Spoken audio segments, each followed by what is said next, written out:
we also discussed about, and hopefully that all those cases need to be taken care of by the algorithm.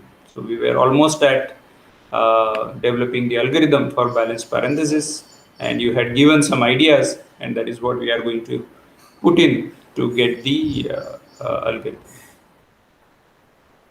So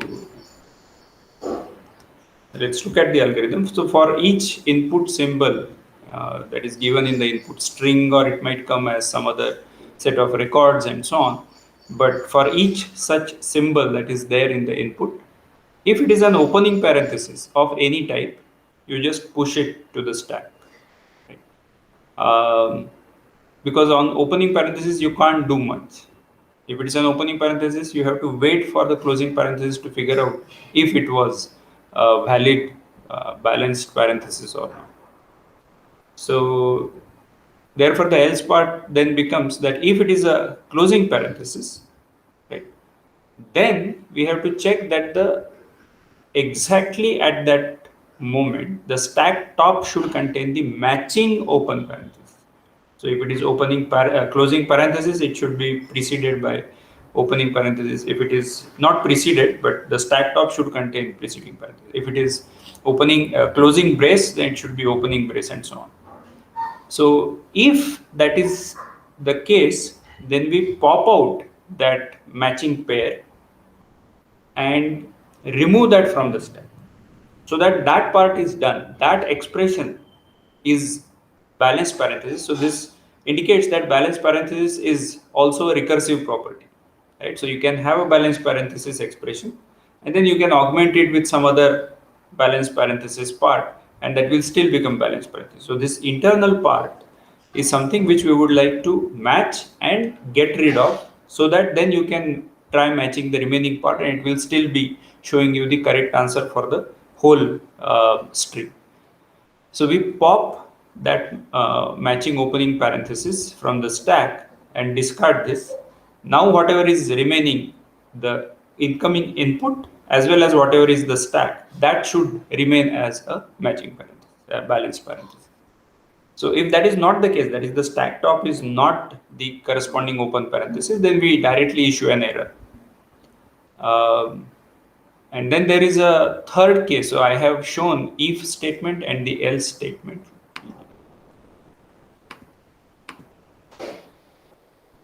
So this if has this else, and then that else if, and then that else if does not have an else. What does that else part mean, which I have not written?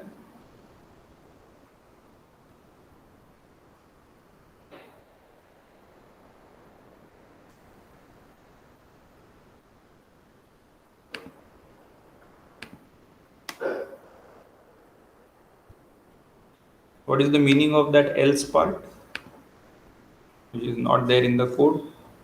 Other symbols except brackets. Yes, as Mrityunjay says, there might be other symbols in the expression. For example, you might have alphabetic characters, numerals, etc. All of this currently we are ignoring, right? But if you want your code only to work for them and not only for the parentheses and not for other characters, then you will have to issue an error. Currently, we are just ignoring, because this kind of matching parenthesis is a very general problem. For example, if you have a program given, right, and you have opening closing braces, then you have expressions involving parentheses, then you have rectangular brackets for the arrays and so on, and then you have angular brackets also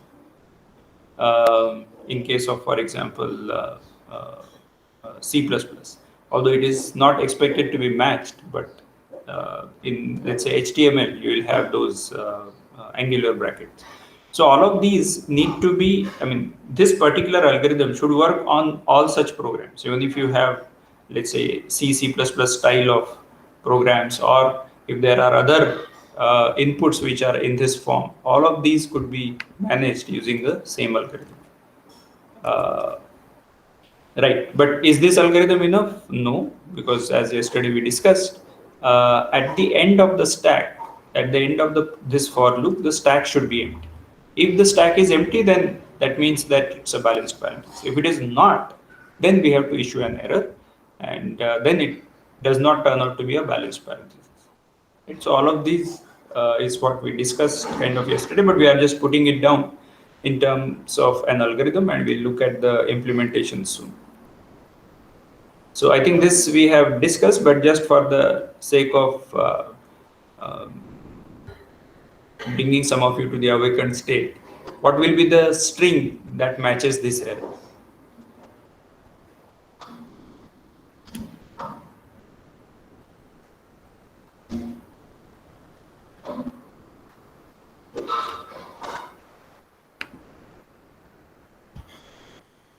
So the question is, which string, input string, will issue this particular error?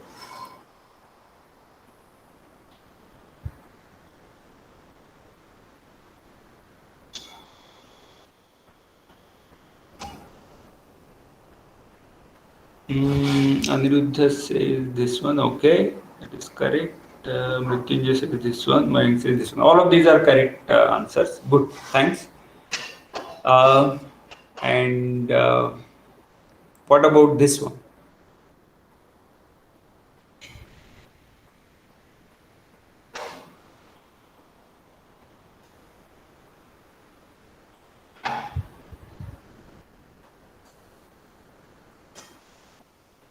Okay, Mayank says this one, right?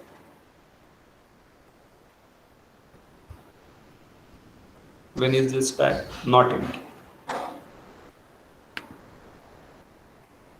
Okay, I hope others also thought about it in a similar manner. But yes, so these are the input strings for which these errors come up. When do we say that we have understood an algorithm? Right? When you are able to execute every if else of that particular algorithm. That is, you can find an input such that every if else of that algorithm can be reached. I mean, not an input, but multiple inputs probably. Exactly in a similar manner that we are doing, where we are asking whether how to reach this particular else part, how to reach this particular if part, and so on. So all of this is our understanding of the algorithm, right? And therefore, this kind of exercise we should do for all the possible algorithms. Right? All right. So let's look at the code now. I have it open here. And feel free to ask questions if you have any on the code. So we have IO stream for C in, C out. Then we are using a stack. Well, there is a CC type that is required for I think I was using it for where is that? Okay, I was using it for some of the functions like is upper, is lower, etc. Like those kinds of functions, but doesn't look like currently I'm using that. I must have modified the code.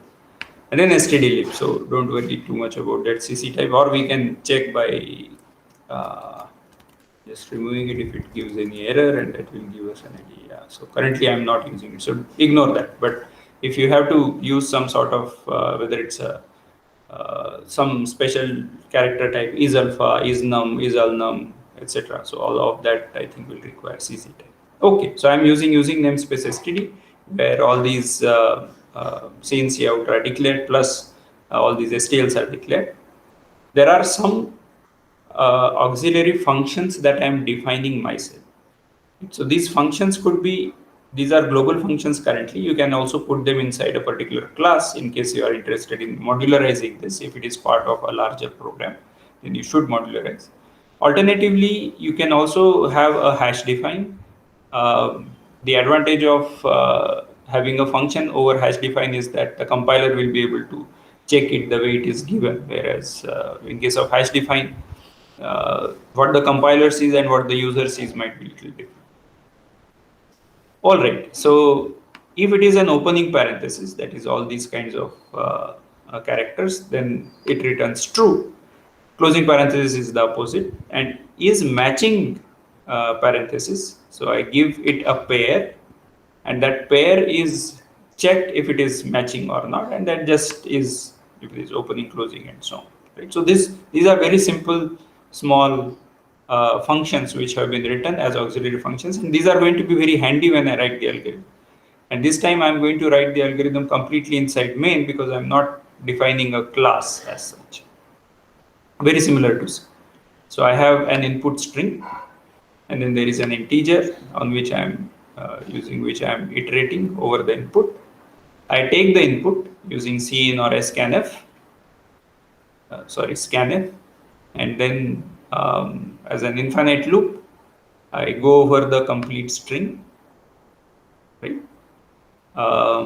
And I find out what is the current character. If the current character is an opening parenthesis, if you recall our algorithm, if it is an opening parenthesis, we just push it to the stack. That stack of characters I have defined here.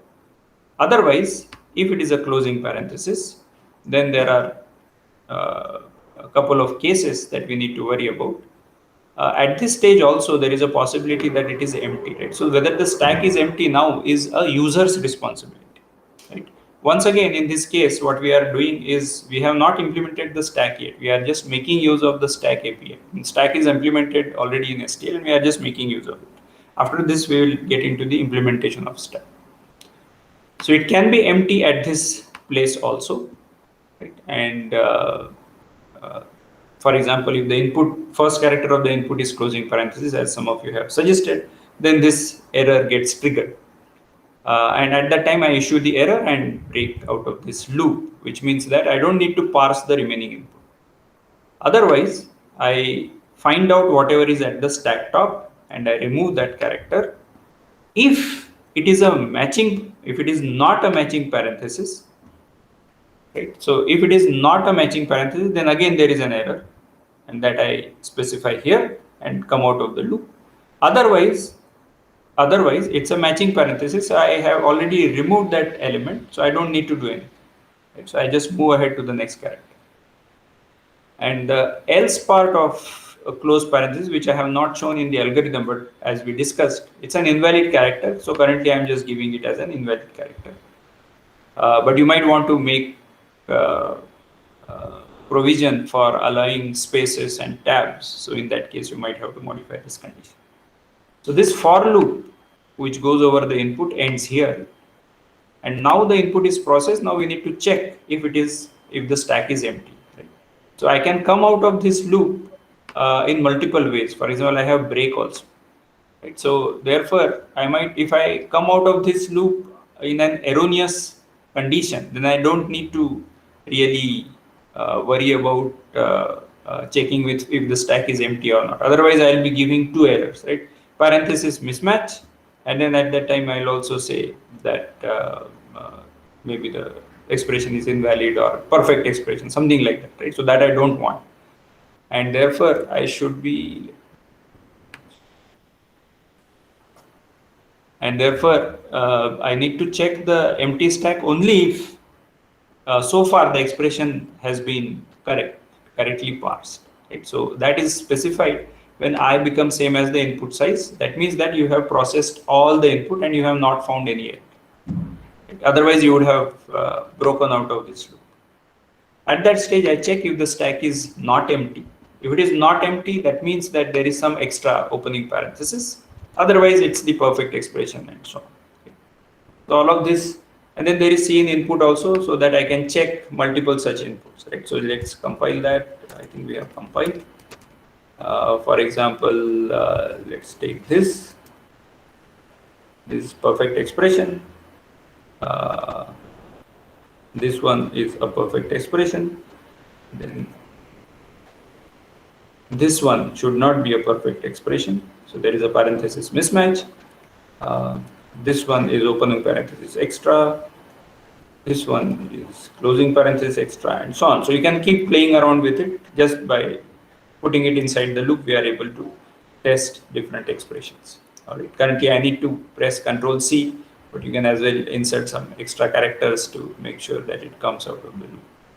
Well, it will not come out of the loop because, okay, yeah. So you'll have to press Control C. Currently, there is no other provision. Otherwise, we'll have to probably put in a way such that if you enter something, some string, let's say quit or something, then it will come out. All right. Any questions on this code?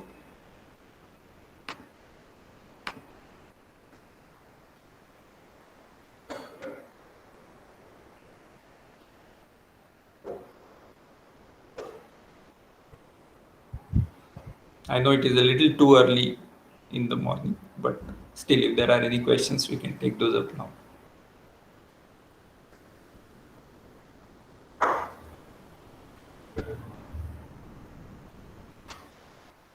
All right. So if there are no questions, we'll move ahead. Right. So now let's come to the stacks implementation. Right. So we have looked at the application of stack. And the important point was we could look at the application of stack just by knowing the ADT. We didn't have to look at the implementation. Now let's get into a particular implementation of stack. There could be multiple, but we are going to look at probably one of them. I have the stack implementation in both C as well as C++. We'll first look at the C++ implementation. So there also, like list, I have a class node. Why do not I have any? Okay, there are header files. Okay, so IOStream string, because I'm defining an element to be of type string in this case. So each node is going to contain a string. That node class is defined here, very similar to the list class. Right? It has node star next, right? And the string e. The stack class is then again going to be similar to what we have in case of a list. But in this case, I have made a lot of it public, which is not always a good idea. But since for our purpose this suffices, we are going to just make it as kind of accessible from everyone. Right? So it's almost like a global variable, accessible from everyone. So like in case of list, we had the head pointer. In this case, we are going to have the top pointer, the stack top. And that means that we are going to represent the stack using a linked list. So there is a stack top. Then there are push, pop, and empty functions. And there is a constructor by the same name as the class name that just initializes this top of the stack to null. Right? Any questions so far?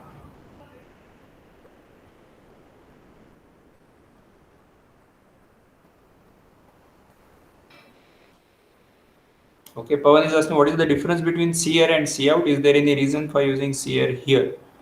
Okay, did I use CR somewhere? Oh, maybe in the previous code. Yeah, so there are three streams: std in, std out, and std error. Right. So those have there is something called as file ID, and these file, I mean, every file that you open in the read or write mode or read write mode, etc., all of those files get a file ID, and these are standard streams: standard input, standard output, and standard error. And standard output has, I mean, both of those are output streams, but standard output is typically for the output, whereas standard error or C error is for the error expressions. And that allows you to write something and redirect it. Okay, let's quickly do that. Okay, so now I can redirect. So redirection is given with, okay, let me just go. So if I just say a dot out and give some input, then that is going to give some output and so on, right? I can redirect that input, redirect that output to a particular file. Let's say the std out messages, right? Now let's see what happens, right? So I want to redirect all the output to the this particular file. So this file should get created. So I create something, right? So if you notice what has happened, when I entered an erroneous expression, it printed the error. But when I entered the correct expression, it didn't print perfect expression. Why? Because it went to std out, that is the cout. And therefore, that std out messages should contain that particular expression given. What if I want to redirect the other one also? So I'll say some other file, std messages. 2 is essentially the file ID. So std out has 1, so you can as well write 1 greater than std out messages, 2 greater than std error messages, and then all the output of the program is going to get printed into these files. Right? So if I give this, then the output went to std error messages. If I give this, output went to std out messages, and I can check that std out messages and std error messages. So that is what is here. So typically we distinguish these two, but when you run it as a program, you don't even realize that which one is std out, which one is std error. But you can filter out the messages like this. Some programs. Any other concerns? So this is similar to fprintf std out and then the string, right? Otherwise you can say fprintf std error and the string, right? A similar behavior you will get in case of C also. All right. So if there are no further questions, we'll go back to our stack implementation. Okay, so we defined the node and the stack. Let's go to main first, and then we'll look at the individual functions inside stack. So the main is quite simple because there are anyway 3 functions. Stack S, and then I'm just pushing 1, 2, 3, 4, 5. While it is not empty, I'm just going to pop the elements, right? So this is similar to what we had with the stack, std stack that we have used from C++ when we looked at the code, right? If you remember. So I just pushed 0 to 9, and then we just tried to print it, and it gave 9 to 0 as the output, right? This is exactly similar, just that the type is now string. So we expect the output to be 5, 4, 3, 2, 1, and that is what should get executed. Let's see. Right, so that is what is the output. And how do I do that? While stack is not empty, I just pop the element. So whatever is the return value, that gets printed by cout, assuming that that left shift operator is defined on that type. Okay, so now let's look at the 3 functions. Stack is empty is just saying that if top PTR is null, then it is empty. If stack PTR is non-null, that means it is pointing to some valid element, and therefore the stack is not empty. So that is rather simple. Popping the element returns that element. So if popping is possible, that is if top PTR is non-null, then we perform the pop. Otherwise, there is an error that popping from the empty stack. So this is where that part comes into picture, that whether you want user to check this or whether you want the implementation to check it. In this case, we expect probably both, because the user needs to check it, and therefore we are providing that is empty function. But we are also making sure that things are same. Right? It should not create any problem when we try to pop from null, etc. There will be seg fault. So your library should not seg fault. Right? Any library, any code that you provide, it should not seg fault. Oh, it was user's error to use it wrongly. No, you cannot decide how the user is going to use your program, use your code. User can do arbitrary things. You have to still guard your code and protect it from, let's say, seg faults and so on. So all of this is your responsibility. So that's what we are trying to do here. And then return empty string is something required just for the sake of returning, because we need to return something of type string. Right? So that character star, const char star automatically gets converted into a string, and then that can be written. Okay, how does the pop happen? You are declaring this as a list, but you are always maintaining the stack top.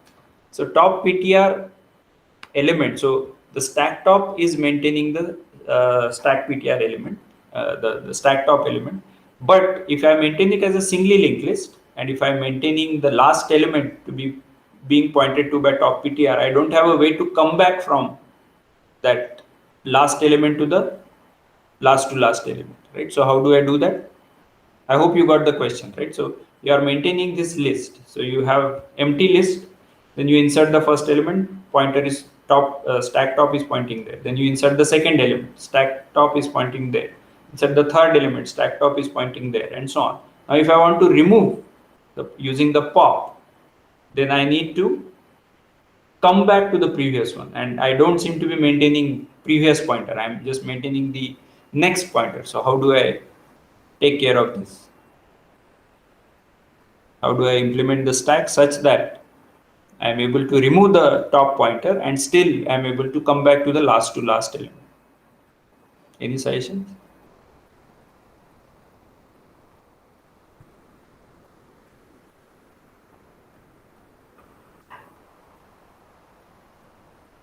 Add at the top. Yes, that's what we are doing, Madhur. That we are having the last. I mean, initially it is empty. At any stage, stack top is pointing to the top, and then whenever new element gets added, we update the stack top, and now it starts pointing to the new one.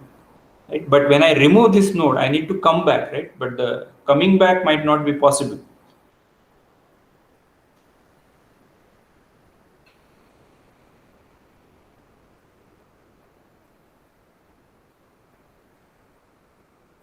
Maintain two variables for previous and current. Yes, that is one possibility. So we can maintain a both the tail pointer as well as, I mean, the stack top as well as the previous one. But then again, the problem occurs that when I remove stack top, I have the first previous, but then how do I go back to the next previous if another pop happens? So this problem exists.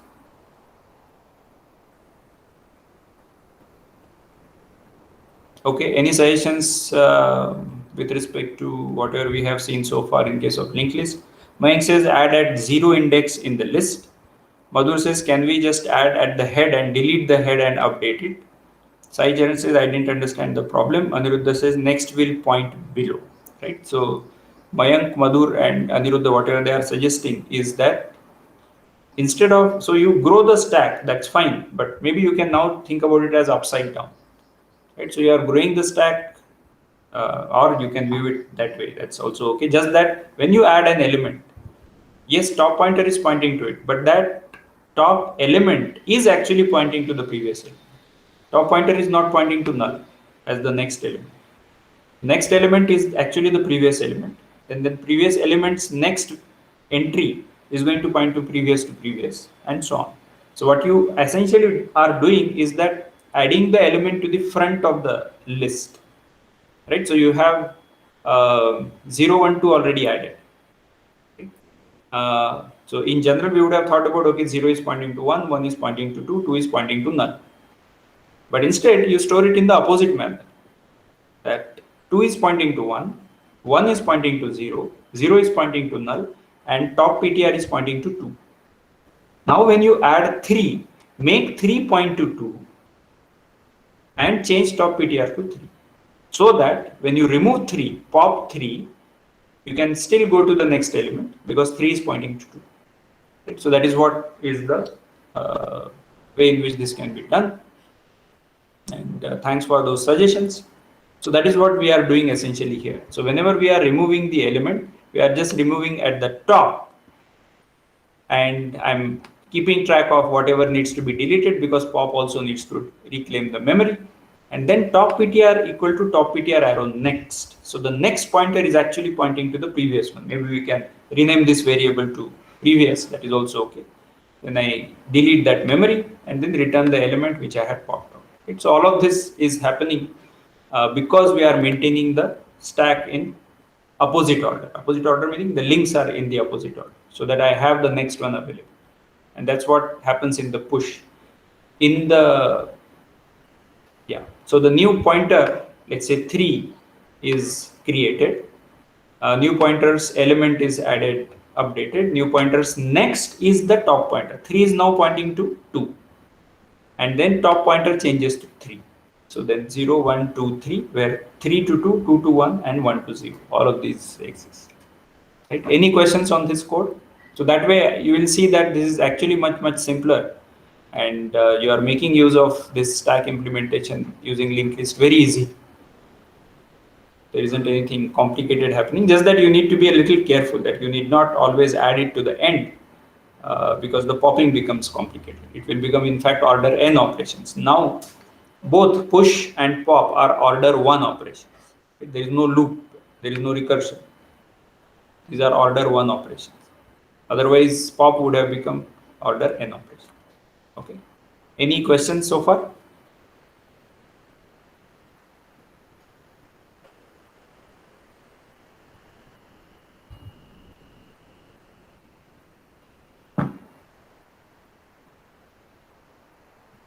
All right, so we'll move ahead from here. One of the other applications of stack that we are going to study is in the form of expressions. We already looked at balanced parenthesis, which was in some sense expressions, but now we are going to add life to it. That is, we are going to add some elements to it or operands to it. Right? So let's do that and see how to evaluate the expressions. Right? So if I give you this expression 1 plus 2 into 3 minus 4, we know how to solve it. Right? And in almost all the usual arithmetic operators that we know of, the binary operators appear between the operands. Right? So 2 into 3. Right? So we write it as the operator appears in between the two operands for the binary operator. There are unary operators also, but we are ignoring it for now for the discussion. But the same concept applies to unary operators also, just that it will be typically preceding the operand. Right? Sometimes it can be after the operand also. So do you know any expression, not necessarily in a programming language, where a unary operator precedes the operand and a unary operator comes next to the operand? Any suggestions on that?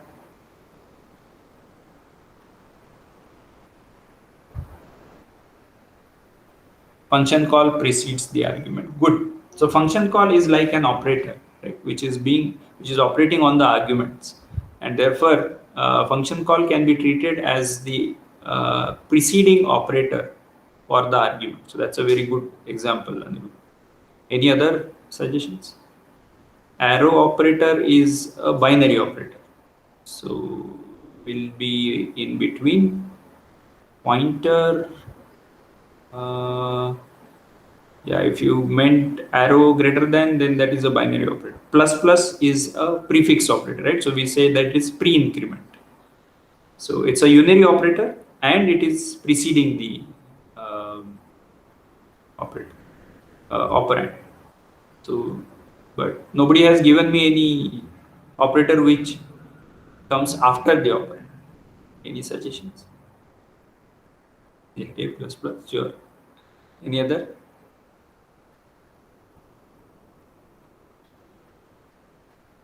So typically the way we write factorial and factorial, right? So that factorial appears afterwards. So that is one definite example of this. A plus plus is also, I mean, post increment is definitely another one. Are there operators that you are aware of which are not binary and not unary? Calling methods of a function. Calling methods of a function. I didn't understand this. I thought that this is more like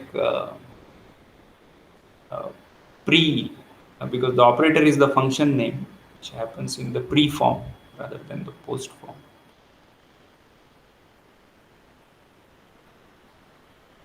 Right, but do we know any operators which are neither unary nor binary? Right, so that leads to actually ternary operator, which is what is suggested by Anirudh, Mrityunjay, and Sai Charan. Right, so okay, that's good. In general, if you have multiple arguments to a function, you can as well call that as having k-ary function. Okay, sounds good. So this appears in between. However, if you do not have an extra knowledge, it's considered to be harmful. Harmful meaning ambiguous. And one might wonder why, because the meaning of this expression is exactly how it is. Right? So we do 2 into 3, 6. That we add to 1, we get 7. Then we do 7 minus 4, we get 3. So this is how it is. Right? But this is extra knowledge.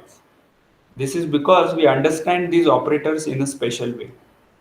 We know BODMAS or we know other rules using which we interpret this, and it's so inbuilt into us by now after going through all this schooling and all of that, is that we don't treat this as something ambiguous at all. This is unambiguous, right? But for a compiler, which is a machine, this is actually an ambiguous expression. For example, a compiler might treat this as like this. So assuming that parentheses have a higher precedence, one can evaluate it like this. right? You might say that this looks odd, but you can have that interpretation for this statement, right? So this can be interpreted in this way, and then I can interpret it in some other way also, okay? And all of that. Right? So the BODMAS rule is the extra knowledge. Just by looking at the expression, I don't know how to evaluate it. I meaning as a compiler.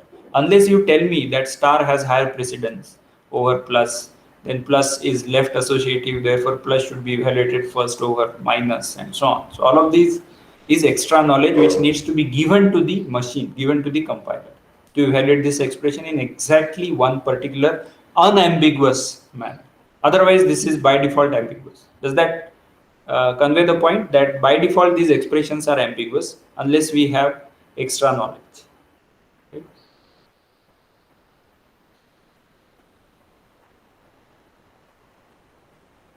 Okay, I'm assuming that there are no questions, so let's move ahead. Can you think of a way in which I can write these expressions such that the representation becomes unambiguous, or how I evaluate that expression becomes unambiguous? Right? One of the ways in which I'll make it unambiguous is by adding parentheses. Parentheses for every smallest operator that I have, and that will make sure that there is only one interpretation of this particular expression, and that is what essentially we are doing by adding those parentheses. Even in C, sometimes we are not sure, okay, what is the whether dot has higher precedence or plus plus has higher precedence and so on. You just get rid of that by adding parentheses. You don't have to worry. There is only one unambiguous answer.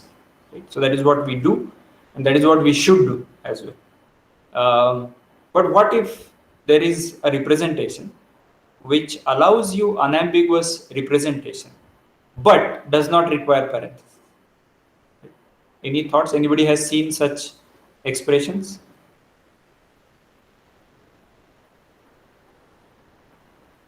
Okay, Shania has seen something like infix, postfix.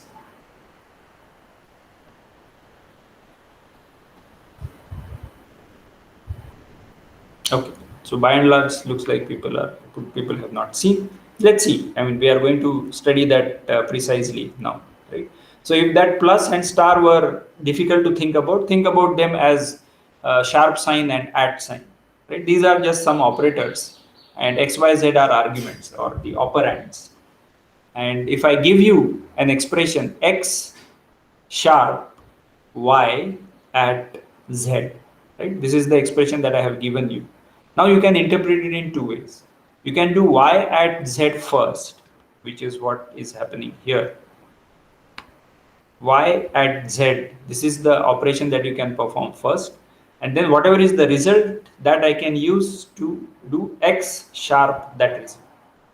So sharp sign will have a lower precedence than at. Alternatively, if I give you just that x sharp y at z, you might decide to perform operation sharp first, and then that you can use to evaluate at, right? So when you change it to the operators which we are unaware of, then you can think that yes, it can be interpreted in multiple. I hope I made the point clear.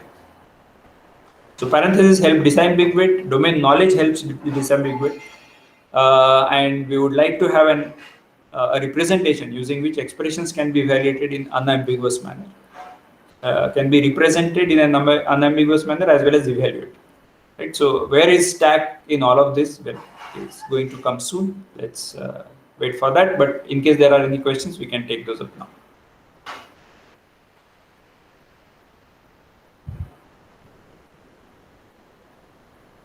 Okay, so let's move ahead. So this particular form that where the operator appears in between the operands is called as infix form. Right? And then there are two more forms. One is prefix, another is postfix. Prefix meaning the operator appears before the operands, and postfix means the operator appears after the operands. Right? So in case of postfix, I am going to represent this expression as I am going to say 1, right, and then 2, and then after this, should I be evaluating plus? No, I should not be evaluating plus. I should be evaluating star, right? So that is what I want. Therefore, I'll say, okay, 3 also needs to be added, and then after that star should be applied, and therefore I am going to have 1 2 3 star. So 2 3 star is the expression that has the highest precedence, and that will get evaluated. Right? After this, what should I evaluate? I should evaluate plus. For that, I need to have both the operands with me, and therefore before plus, both the operands should be available, 1 and whatever is the result of 2 3 star. Now this one itself is one operand, and that I would like to use for evaluating minus. So minus appears as the third form. The second form is the second argument, and then this all of this is the first argument. So this becomes a postfix form in which you have the operator following the two operands that it wants to evaluate on. Okay. Any questions on the postfix form? And if not, then I'll ask you to write the same expression in the prefix form.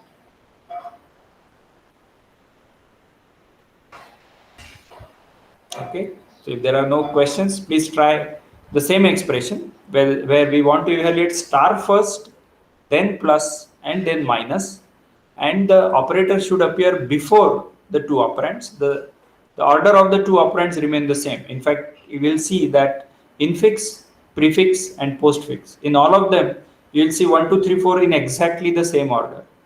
Right? Just that the operators, their positions keep changing. Anybody wants to give the answer to this? How will it look like in the prefix form?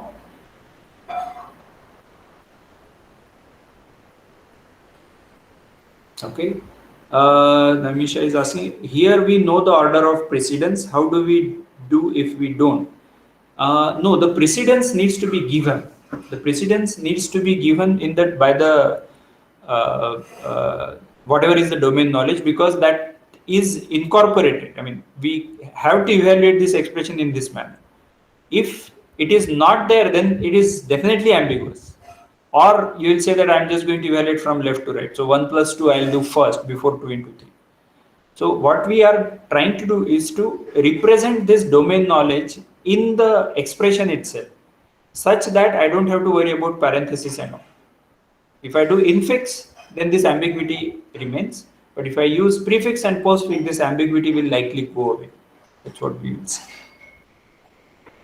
Andrea is saying, Andrea is saying minus plus star 2314. Shania also said exactly the same. Aniruddha also said exactly the same. How about others? Please try this out. Shaicharan is asking, so we are trying to see how BODMAS is implemented. Not implemented, but rather represented. So can we encode BODMAS as part of the expression itself? That is what we are seeing. And at this, yeah, I mean, it's not only about BODMAS, but yeah, even other operators you will be able to put into the same form. Okay, Anish has a different answer. Minus plus 1 star 2 3 4. Sai Charan says minus plus 1 star 2 3 4. Okay, so Vicky also says the same.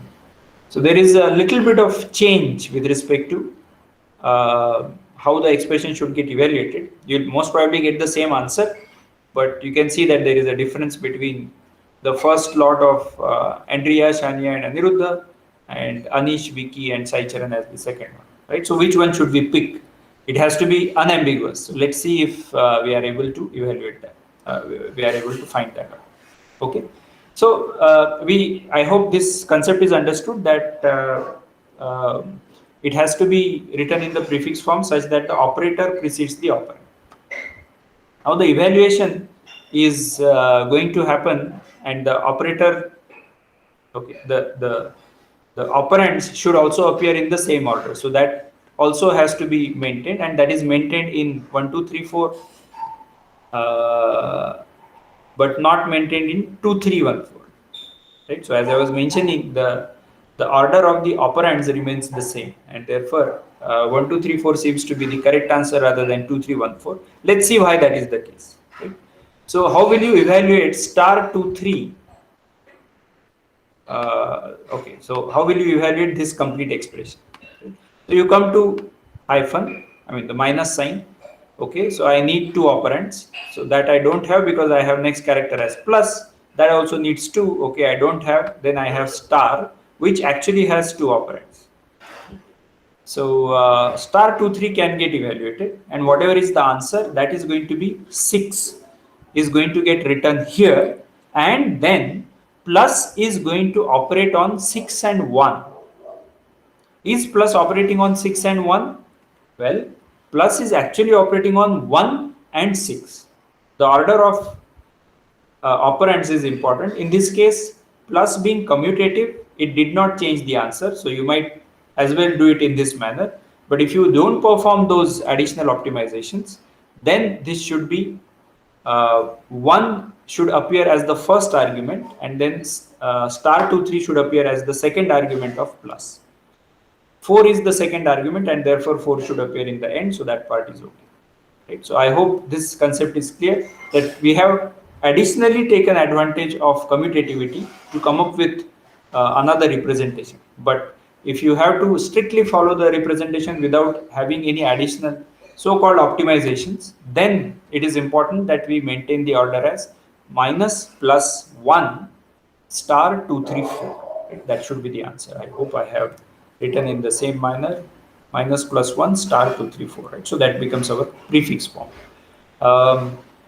Sometimes this might be tricky in the sense that in this case it so happened that the operands are just numbers and plus is commutative, but that need not always be the case. For example, what if this 1 is actually some function f1? What if 2 is some function f2 and f3 and f4? Now if you want to evaluate those, and these f1, f2, f3, f4 are arbitrary functions, they can actually have printf inside them, and let's say actually you add printf there and you return some value, right? So f1 returns 1, but before that it prints something. Now the output should be the same as what it was before, right, when you had not converted from infix to prefix, and therefore the output of f1 should appear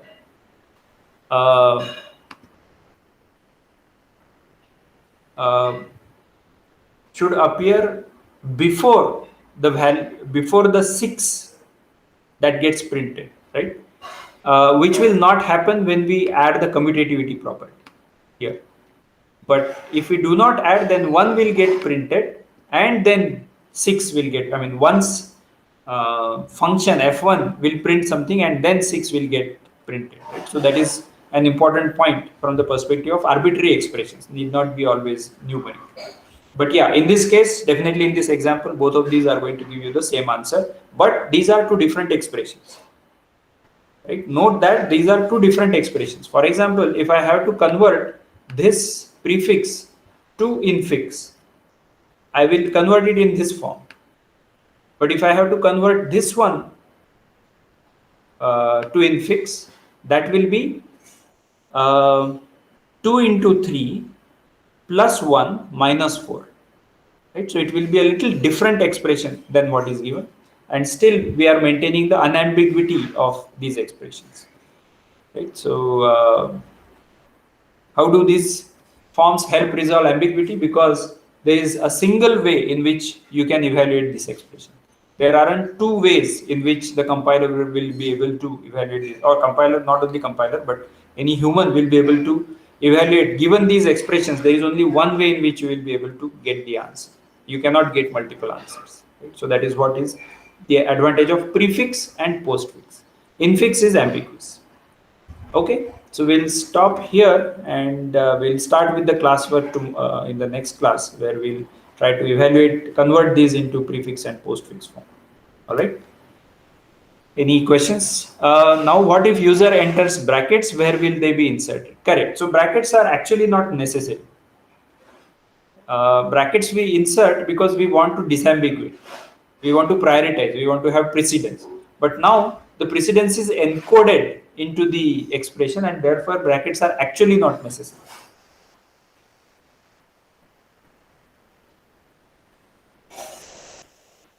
Anish is asking, when a user gives input as 1 plus 2 into 3 minus 4, the compiler converts into prefix or postfix form. Sometimes yes. So not all the compilers do this, but this is definitely one way in which this can be done. In fact, it does something more complicated than this one. So what it does is actually it builds a tree of expression, like I showed with sharp sign and at sign, that small XYZ tree. That is the kind of tree, expression tree, that it builds.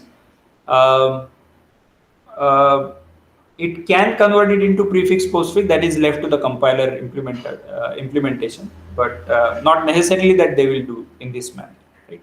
But some compilers they do. Naimisha is asking, we can also use brackets when we want to give more precedence to a low precedence operator. Yes, parenthesis is definitely going to help you. Then you don't need to worry about all of these rules at all, which one is higher precedence and so on, because parenthesis will always have, let's say in this case, highest precedence, and therefore we don't need to worry about this at all. However, many times it becomes a little clumsy as the expression grows. The adding parenthesis becomes a little clumsy. It doesn't give you a very natural feeling. Yeah, so again, from infix to postfix, we don't need brackets. From infix to prefix, we don't need brackets. You can actually encode it as, so I'll show you the postfix, I'll tell you the postfix form of this expression. It will be 1, 2 plus 3 star 4 minus. And that can only be, I'll write it here. That is 1, 2 plus 3 star 4 minus. And you can evaluate it only in one way. You cannot, and we'll see how to evaluate this, but you cannot get anything other than exactly the answer without using parentheses.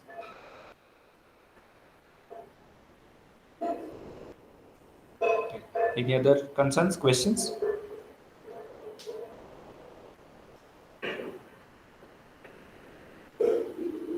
All right, so we'll stop here. See you in the next class.